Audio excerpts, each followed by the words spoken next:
in the stillness of dawn, before the sun spills across the rooftops of thatched cottages, a quiet rustling begins. Not the loud clamor of horses or the bellowing of town criers, but the gentle movement of wool skirts, the creak of wooden floorboards, and the muffled strike of flint against stone. A fire is coaxed to life. A pot is hung low. Bread is kneaded in silence, while the world outside is still sleeping. This is not the story of kings or rebels. There are no gallows here, no declarations in ink and wax, no conquest to be chronicled by court scribes. This is the story of women, ordinary women, and not the kind that end up in history books. The women we're going to meet tonight are largely invisible in the grand narratives of the 1600s. They didn't hold office. They didn't sign treaties. They didn't sit for portraits unless they were born into power, and most weren't. These women lived in cottages, farmhouses, convents, cramped tenement apartments, and sometimes in barns. They bore children, they bore grief, they bore silence, and above all, they bore the weight of simply existing in a world not built for them. To be a woman in the 17th century meant that much of your life was scripted before you ever took your first breath. Your role was not something you chose. It was inherited like a piece of worn linen, passed down, patched and frayed at the edges. You were expected to obey, to serve, to endure, and to disappear without too much noise. But this is not a tale of victimhood. No, this is a tale of endurance, of how survival, in its quietest form, can be an act of quiet rebellion. Imagine a world where your name might not be remembered, but your labor would feed 5 mouths, where your hands were cracked and scarred, not from battle or trade, but from boiling lye and kneading dough and pulling thread through stubborn fabric. Imagine praying not for riches or freedom, but for your baby to survive the winter, for your husband to return sober, for your neighbor not to notice the herbs you picked at dusk. This story will not rise in pitch. It will not gallop through action. Instead, we will walk softly, as they did, through cold stone kitchens, candlelit chapels, crowded birthing rooms, and market alleys that smelled of smoke and sour ale. We will listen to the hush of a spindle turning, the drip of rain through a broken thatch roof, the breathing of a woman who does not dare to scream during childbirth, lest the neighbors talk. It is easy to overlook the past, when it leaves no carved name, no statue, no title. But history is not only made by the loud. It is kept alive by those who endured, hour by hour, meal by meal, prayer by prayer. So tonight, let us dim the lights of the present and step into a quieter time, into a world of hidden rules, invisible labors, and small acts of survival. Not the kind that win wars, but the kind that keep a home warm, a child alive, and a soul from breaking. Before you get comfortable, take a moment to like the video and subscribe, but only if you genuinely enjoy what I do here. And let me know in the comments where you're tuning in from and what time it is for you. It's always fascinating to see who's joining us from around the world.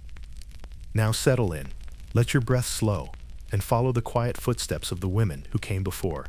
You wake before the rooster crows, not because you want to, but because that is what is expected. You dress in the same woolen gown you wore yesterday, and the day before that. The fire has gone out in the night. Your breath shows in the air, even indoors. You don't speak. You don't sing. Not yet. In the 1600s, being a woman wasn't just about gender. It was about obedience. It was about performing a role you never auditioned for. Your world is bounded by walls of stone, of law, of lace and linen. Not one of them was built with your consent. There were rules for how you should walk, how you should eat, how loudly you should speak, and in what company. There were rules for how to wear your hair, who you could speak to on the street, when to bow, when to curtsy, when to stay silent. And none of these rules were written for your benefit. Some were handed down by the church. You must be chaste, modest, pure. Some by men. You must be soft, obedient, fertile.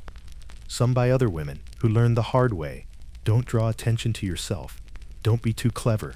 Don't wear red. It was an invisible contract, one sealed not with ink, but with fear. If you broke it, there might be whispers, a warning glance, a door that no longer opened, and sometimes there would be worse. To survive as a woman in the 1600s meant becoming an expert in this unspoken code. You had to sense it, feel it in the air like weather. There were no handbooks for how to avoid slander, no guides on how not to be accused of witchcraft. You learned by watching how quickly a laugh could turn into a label, how easily kindness could be mistaken for seduction, how silence could protect you or condemn you. And yet, in this web of rules and risk, women still found ways to endure. Some mastered the art of invisibility, keeping their heads down, their voices low, their lives small. Others became clever with herbs and whispers, passing secret knowledge under the guise of helpfulness. A few dared to write, even if it meant disguising their words or hiding them altogether. You see, survival wasn't just about staying alive.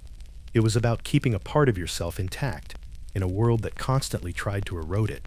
There were women who learned how to navigate it all, who raised children, cared for sick neighbors, stitched their grief into every seam of a shift, who endured brutal marriages, cruel winters, and back-breaking work, and still managed to keep a small flicker of selfhood alight behind their eyes. This story isn't about fighting the system from the outside. It's about surviving it from within. It's about knowing which moments to breathe in and which to hold your breath through. It's about recognizing power where it was never supposed to exist, in whispered advice, in the care of a midwife, in the defiance of a steady gaze. Over the next few chapters, we will step into this world, not as queens or witches or saints, but as women trying to survive another day without losing themselves. And perhaps, as we walk through their kitchens and prayer corners and chilly birthing rooms, we'll start to see how much strength can live in silence, how much power can grow in the cracks between rules. Not all heroes wear armor. Some wear aprons, and their greatest victory was simply making it to tomorrow. Let us begin in a room with no mirrors. There's no glass to reflect her face, no portrait to freeze her smile in oil and varnish, only flickering light from the hearth. A stool with a wobble, a low ceiling held up by smoke-stained beams. In this room, a girl begins to exist. She is not born into a world that asks what she wants to become. She is born into a world that already knows. From the moment she can walk, she is guided, not always cruelly, but certainly tightly. The first toy placed in her hands may be a rag doll, a spindle, or a spoon. The first compliment she hears is not about her wit, but her stillness. She's a quiet one, this one, and that is meant as praise. She is taught to whisper before she is taught to sing. She is taught to watch before she is allowed to speak. She learns the rhythm of the household, when to move quickly, when to wait for the doorway to clear, when to lower her eyes if a guest arrives. Her value is not her laughter, it is her usefulness.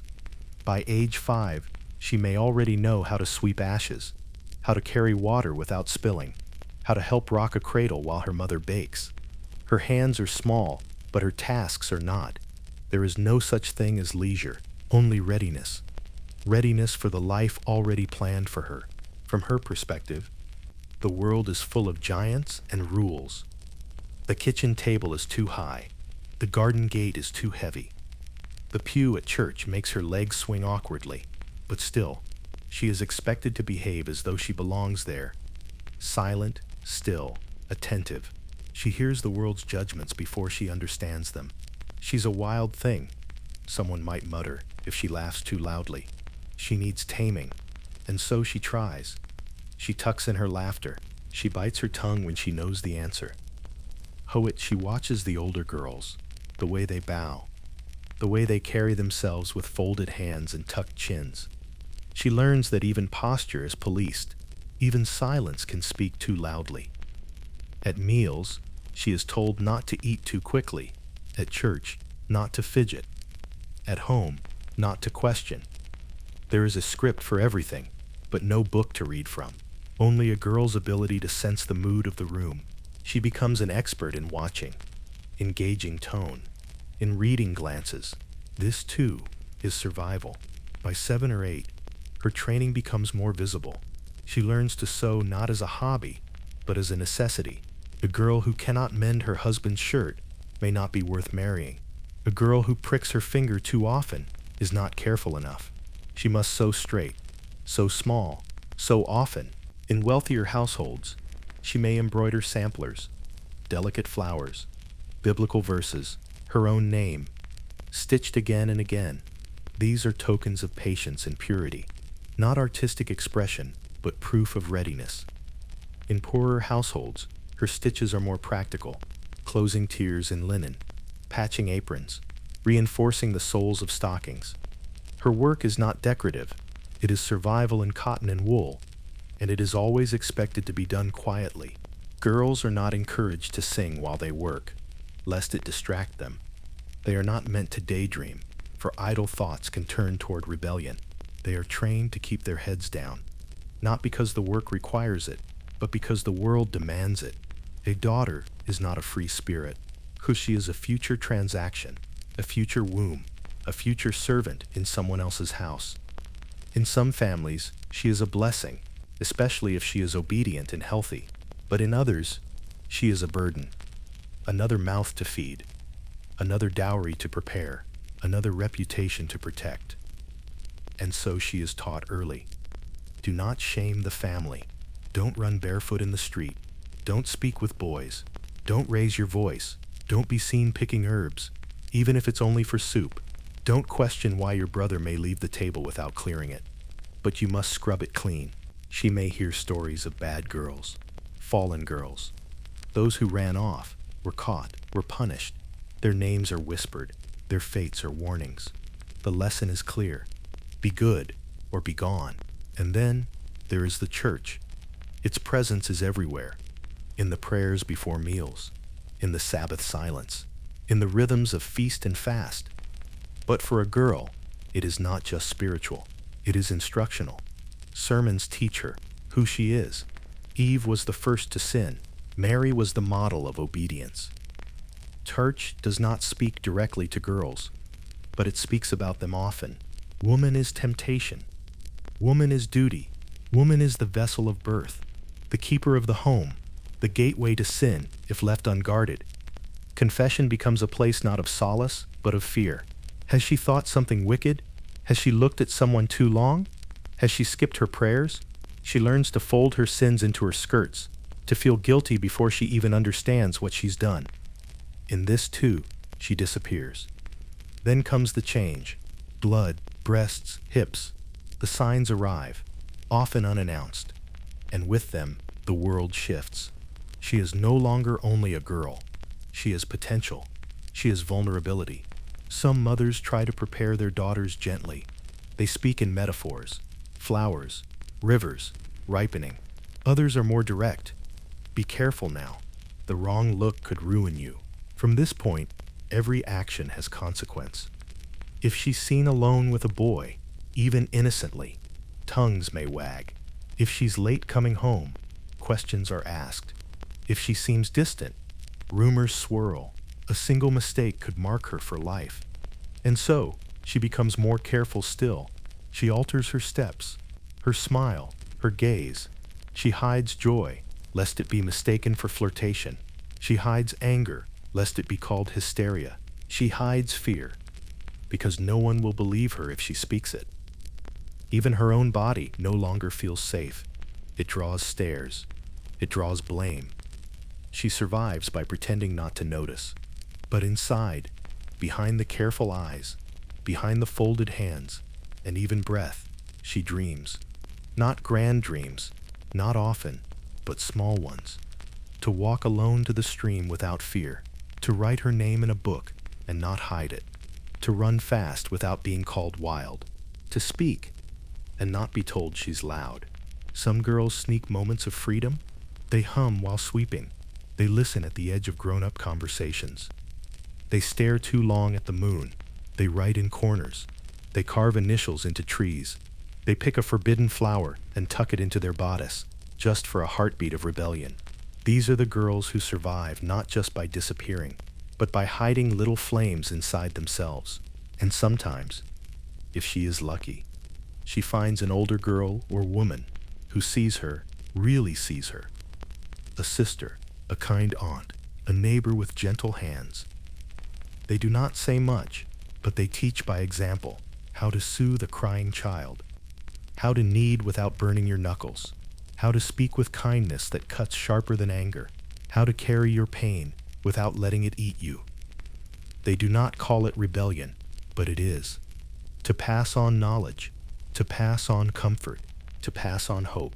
A girl raised among such women may still disappear, but she knows she is not forgotten, and so the girl becomes a woman. Not in ceremony, not in joy, but in slow, invisible ways. She learns what is allowed, what is punished, what is expected. She wears the right things. She says the right words. She smiles at the right moments. But beneath it all, she remembers the first time she wanted to run, the first time she wished to be loud, the first time she dreamed of something different. She doesn't speak it aloud. That would be dangerous, but she keeps it, like a pressed flower in a book, and in doing so, she does not vanish. She survives. There's no grand music, no glittering celebration, no white gown. When a girl becomes a wife in the 1600s, it happens like a door closing. Quietly, finally, with little ceremony for those outside the gentry. Sometimes she is 15, sometimes 17, rarely older than 20. Her father decides, her dowry speaks, the match is made. She may have spoken to her husband once, or not at all. The ceremony, if there is one, is small, a ring passed, a priest mumbling Latin, then it is done. Cur, the girl is now a woman, though she may still feel no older than the child she was. She leaves her family home and enters his, often unfamiliar, always full of expectation. Her body is no longer her own. Her labor, no longer shared. Her name, if she had one to begin with, now trails behind his like the hem of her dress. She becomes Mistress So-and-so. Her individuality disappears behind the weight of the hearth she now tends. There is no list, but there are expectations. Heavy, unspoken, omnipresent. She must wake before the sun, stoke the fire, bake bread, feed livestock, patch clothes, nurse infants, tend to her husband, tend to his moods, tend to her own body without complaint. If she is poor, she may fetch water in buckets, so heavy they leave bruises across her collarbone. She may stand in muddy fields, hem-soaked and heavy, gathering herbs or coaxing vegetables from hard soil. If she is wealthier, the labor shifts to managing servants. But even that is no relief. She is responsible for the meals, the linens, the budget, the reputation. Every failure is hers. And through it all, she must remain pleasant, pious, grateful. For in this world, to be married is to be provided for. And if you complain, you are reminded of what happens to women who are not chosen. A missed period brings no excitement, only apprehension. To be with child is a sentence, not a celebration. There are no doctors, no sterile instruments, no guarantees. A woman will carry that child on her own, with the help of women who remember how. Midwives, neighbors, sisters. Some births happen in the dark, with only a candle and a basin of cool water. Some end in joy. Many do not. The pain is immense. There is no anesthesia. Some bite leather straps. Others scream into cloth. Some do not survive at all. If the child is born whole and alive, there is still fear, infection, milk fever, the first fever, the second winter. So many ways to lose what you've brought into the world. And yet, she does it again and again, because she must. Because a woman's value is not in her laughter or her thoughts, but in the number of swaddled bodies that cry at her breast. The kitchen is her domain, but not by choice. It is where she labors, day and night, grinding grain, boiling scraps, stretching a single chicken across 3 meals, scrubbing until her hands crack, preserving, salting, brewing, baking. Each task is a quiet war against hunger, against rot, against the sharp eyes of her mother-in-law, or the sneer of her husband if he returns hungry. And beyond food, there is everything else. The linens that must be bleached, the candles that must be dipped, the floors that must be swept, the pewter that must be polished, the soot that must be wiped. Again and again, from everything. It is relentless, and no one thanks her. This labor is invisible, unless it is undone. Her day is not hers. It belongs to the house, to the children, to the chores, to the church. There are no quiet afternoons to think, no mornings to herself, no evening walks. If she is lucky, she may sit by the fire with mending in her lap, but even that is not rest. It is work. And when illness comes, when her bones ache or her belly twists, there is no time to lie down. She keeps going, because no one else will. This is the rhythm of her life. Wake, work, serve, pray, bleed, birth, repeat. And even when she sleeps, she dreams of work undone. Her husband may be kind, or he may be cruel. Either way, he is power. He owns the house, even if she maintains it. He controls the money, even if she earns a little on the side. He decides when they pray, when they eat, and when they go to bed. If he is angry, she must soothe him. If he is drunk, she must avoid him. If he is silent, she must not press.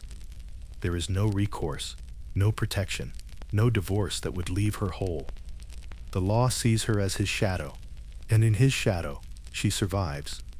Sometimes dimly, sometimes defiantly, but always carefully. Her salvation, if it exists, is in other women, in the widow who sells herbs and always adds one extra, in the midwife who knows which tea can quiet the body, in the neighbor who watches the children when she cannot rise, in the sister who sends a scrap of lace and a note that simply says, "I remember." These bonds are sacred, unspoken, forged in labor and blood and patience. Together, they share advice, secrets, recipes, stories. It is the closest thing to freedom she knows. And in that circle, by candlelight, over the rhythmic hum of spinning wheels or boiling pots, she laughs. Sometimes only once, but it is enough. Sometimes she cannot endure. The weight becomes too much. The baby cries too long. The husband does not return. The bread does not rise. The child dies. The fever lingers. The prayers go unanswered. And she weeps, but only in private. Tears in public are dangerous. They are weakness. They are hysteria. They invite judgment, or worse, intervention. Some women vanish into silence, others into madness. A few walk into the woods and do not return, but most stay, most endure, most wipe their faces and stir the soup again, because they must, because there is no one else to do it. By 40, she is worn. Her hair has gone gray at the temples. Her hands are knotted. Her back aches in the rain. She's buried children, perhaps even a husband. She remembers every winter, every harvest, every hard birth. She does not speak of herself much anymore. She has become part of the house. The walls know her. The floorboards remember her tread. Young girls call her mistress, or aunt, or mama. They do not see the girl she once was, the girl who laughed too loud or dreamed of rivers. But sometimes, in the hush of twilight, as she lights a single candle and watches the flames sway, she remembers, and in that flicker, she survives. To survive as a woman in the 1600s, it is not enough to work or obey. You must also be seen to be good, and the seeing never stops. The eyes of the town are always on you. The neighbors, the clergy, the maid at the window, the old man on the bench, who rarely speaks but notices everything. In this world, reputation is everything and nothing. A spotless name can be blackened by a whisper. A good woman can be undone by a rumor. A glance held too long. A dress hem raised just slightly higher than modesty allows. A child born too soon. A kindness shown to the wrong person. These are the cracks through which suspicion seeps. And once it does, it never really leaves. Words are a weapon, and women are both their target and their traffickers. Gossip flows like smoke in the market, in the churchyard, at the well. Did you see how she looked at the blacksmith's son? She's too quiet. It's unnatural. Her husband hasn't returned. What's she hiding? Her baby doesn't look like the father. None of this is said aloud in court, but it doesn't need to be. In the 1600s, the court of public opinion is the only one that matters for women. Once a rumor sticks, it follows you. Into your prayers, into your marriage bed, into your grave. Even the pious are not safe. Too pious, and you're trying to appear better than others. Not pious enough, and your soul is suspect. There is no safe middle ground. The only hope is to avoid being talked about at all, to vanish in plain sight. Again, perhaps the most terrifying risk a woman faces is to be called a witch, not because she casts spells, but because she is alone, because she is too old, or too young, because she owns a cat, or knows herbs, because someone's cow died and she was seen nearby, because a child got sick and she didn't cry enough, because she argued once, years ago, and someone never forgot. Accusation requires no evidence, only suspicion, and the suspicion usually begins with a woman who does not follow the rules, the widow who does not remarry, the healer who works outside the doctor's gaze, the spinster with sharp eyes and sharper words. Once accused, there is no good defense. If you deny it, they say the devil hides his mark. If you cry, they say guilt makes you weep. If you stay calm, they say it is unnatural calm. It is a noose made of shadows, and once it tightens, few escape. The church, meant to be sanctuary, becomes another kind of courtroom. Here, defiance is a sin. So is pride. So is being too pretty, or too confident, or too knowledgeable. A woman who reads too much scripture is impertinent. One who does not know enough is ignorant. She is warned about her tongue, her posture, her joy, even her suffering must be humble. Confession becomes a ritual of self-erasure. Forgive me, Father, for I have spoken out of turn. I have desired too much. I have thought about escape. I have envied the freedom of men. Some priests offer compassion. Others sharpen their sermons to strike directly at the hearts of women, reminding them that obedience is next to godliness. And every time she kneels, she wonders if repentance is enough, or if the sin of being too much woman will one day outweigh it. Punishment is not always physical.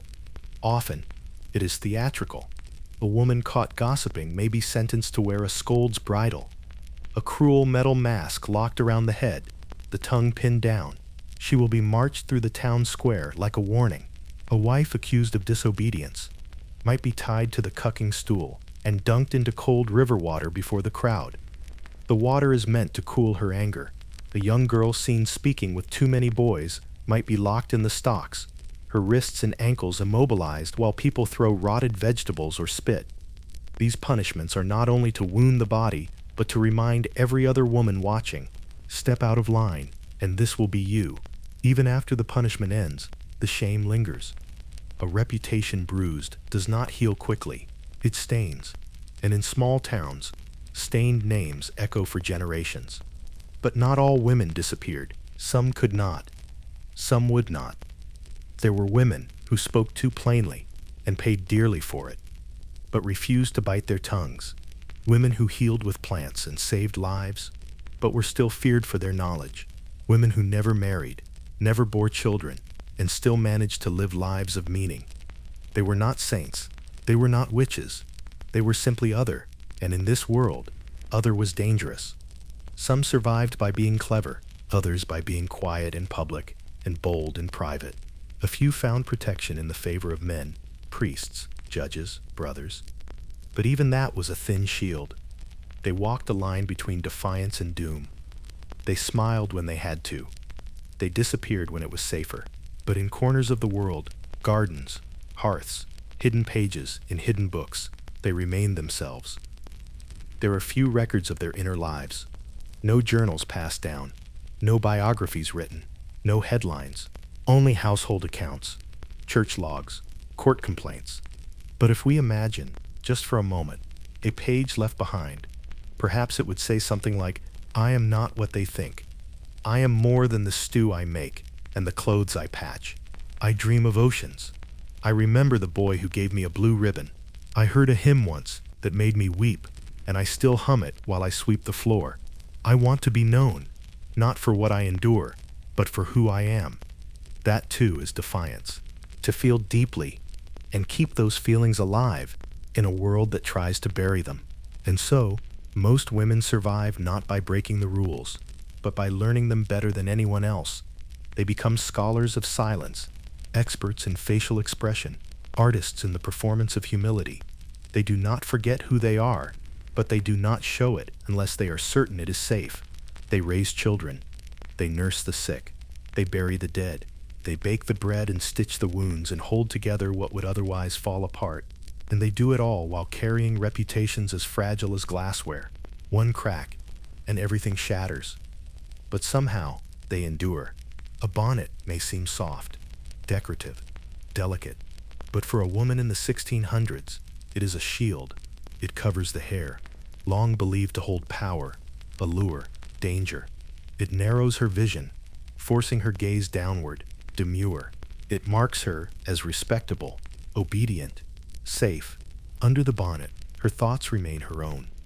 She can cry without the town seeing. She can bite her lip. She can mouth words she'd never dare to say aloud. It becomes her armor in a world that offers no sword. And though it protects nothing of her body, it guards what little remains of her autonomy. For many women, the greatest freedom came not with marriage but with widowhood. Strange, isn't it, to lose a husband and find in the hollow space he left room to breathe. She may not have loved him, she may have feared him, or perhaps she did love him, and yet now she stands alone, grieving, but freer, because a widow, especially one with no male heir to answer to, held a rare and peculiar power. She could own property, she could sell goods, she could manage a household without permission, she could walk the streets without explanation. There were limits, of course, suspicion, pressure to remarry, but in the eyes of the law, a widow had more say than a maiden or a wife, and some women quietly chose never to marry again. They wore black, they lowered their voices, but behind that veil, they ruled their lives in ways they'd never been allowed before. Among the most visible and yet underestimated women of the 1600s were the ones who served life directly. The alewife, brewing small beer in copper pots, stirring wort by dawnlight, selling to neighbors from the back of her cottage. Her knowledge came not from books, but from memory, passed down from mother to daughter, neighbor to niece. The midwife, entering homes with bundles of cloth and herbs, bearing witness to blood and screams and life's first breath. She did not wear a cross around her neck for decoration. She wore it for protection, against grief, against gossip, against death. These women worked in shadow and smoke and steam. They were respected, feared, needed, resented. Their hands brought healing. Their tongues carried secrets. Their knowledge was power, though few called it that aloud. And through their labor, they carved out something precious, autonomy, not in defiance, but in demand. Without them, communities could not survive. In the cities, some women found work beyond the hearth. They stitched lace by candlelight. They mended torn tunics and bartered bread for buttons. They sold ribbons, herbs, hand-spun thread. They hauled water, baked pies, cleaned public houses. And though their fingers bled and their backs ached, they earned coins that were their own. Small ones, often, but enough to feed a child, enough to buy a second-hand shawl, enough, sometimes, to stay unmarried. These were not glamorous jobs. They came with judgment. Why is she not married? What's wrong with her? But behind each woman, bent over a washboard or wheeling a cart through a muddy street, was something few dared name: resilience. They weren't queens, but they were strong. And in a world that offered no crowns to their kind, they built kingdoms in stalls and kitchens and crowded tenements, one coin, one stitch, one loaf at a time. Some women left everything behind. The fishwives who rose before the tide to salt and sell. The smugglers' wives who memorized hidden paths through coastal cliffs. The travelers, gypsies, healers, peddlers, who lived by no man's timetable. Others took to sea in disguise, boarding ships as boys, binding their breasts, holding their breath, living entire lives in borrowed names. These were not ordinary women, but neither were they rare. You won't find their portraits. You'll find whispers. There was a girl who vanished and came back with coins. They say she sailed with pirates. No husband ever came for her, and yet she lived well. Even in this age of rigid roles, some women slipped through the cracks, not because the cracks were wide, but because they were clever enough, bold enough, tired enough to stop pretending. They left behind more than gossip. They left behind possibility. Not every act of courage made noise. Some women survived the system by knowing it better than those who enforced it. The ones who could read a bit of Latin, not much, but enough to understand a document. The ones who kept extra eggs hidden for hard winters. The ones who knew how to make a tincture for fear or fever, and when not to tell a priest about it. There were women who could smile and curtsy and kneel when required, and then go home and write poetry no one would see for 100 years. Or they'd raise daughters who asked better questions. Or they'd teach a neighbor how to write her name. Tiny things. But when you are forbidden everything, tiny things are resistance. Much of this resilience lived in plain sight, but in coded form. A wink exchanged during market trade. A recipe written with one herb swapped in ink. A pattern stitched into a shawl that meant, I see you. A child named after a sister who once told you to leave when it got bad. Women made their own systems. Not formal, not titled, not published, but powerful. They lent each other strength. Not all of them, not always kindly, but often enough to keep the rest alive. A woman left beaten might find bread on her doorstep. A girl accused might be hidden in an attic for a week. A widow without income might be passed coins behind the altar rail. In this, the invisible became unbreakable, a sisterhood made of silence and shared labor and pain that no man thought to ask about. History tends to record loud things: wars, laws, treaties, kings. But here's what it missed: the woman who stood up to the taxman and kept her farm. The woman who raised 6 children on barley porridge and prayer. The woman who walked away from a beating and started again in a town where no one knew her name. The woman who died with only a cat for company, but died on her own terms. These are not footnotes, they are foundations. Without women like these, communities would have collapsed, families would have starved, churches would have stood empty, kingdoms would have burned. They survived not by changing the world, but by keeping it spinning when no one else noticed.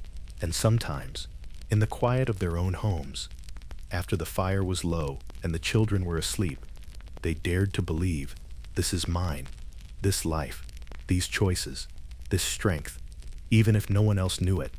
If you listen closely, you may have noticed she never raised her voice. Not once in 2 hours of wandering through her world. Not through childbirth, not through punishment, not even in the face of death. She moved softly. She endured silently. She whispered through her work and her worry and her weariness, and yet she was never weak. The woman of the 1600s survived not with sword or sermon, but with patience, with precision, with persistence. She endured a life that never asked her what she wanted, a world that offered her little and punished her often. And still, she stayed. She stitched families together with worn thread. She stirred pots with the same hand that buried children.